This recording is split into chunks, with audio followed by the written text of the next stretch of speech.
J'ai beaucoup d'écoute, je suis contente. J'ai trouvé, on va dire la mandataire qu'il me fallait.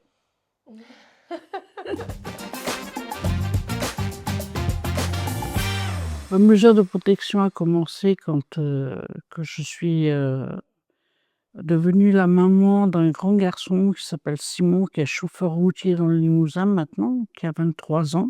Elle a commencé cette mesure suite à une escroquerie que j'ai subie par, le papa de Simon et qui m'a fait contracter une dette, énorme, pour me protéger, mes parents ont décidé que je devais être, sous protection judiciaire.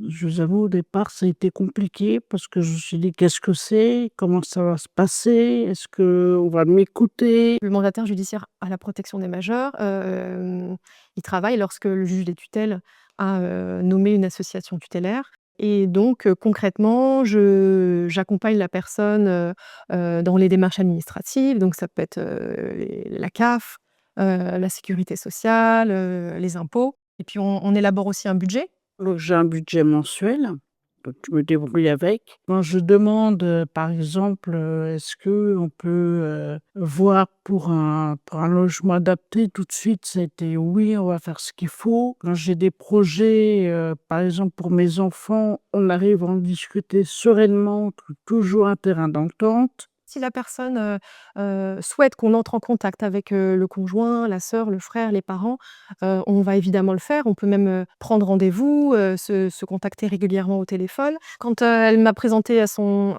compagnon, ça prouve, qu'elle a confiance en moi et que lui aussi peut avoir confiance en moi. On communique essentiellement, par mail et je lui dis: «Voilà, j'ai telle et telle difficulté, comment je peux faire?» Et en général, j'ai une réponse assez rapide et elle sait me rassurer quand il faut. La semaine nationale de protection des majeurs, c'est important de faire connaître, le métier parce qu'il n'est pas forcément bien connu, reconnu. Ils sont pas là pour, nous prendre notre héritage si on en a un. Ils sont pas là pour, nous empêcher d'avoir des voitures, d'avoir un logement, d'avoir des animaux aussi.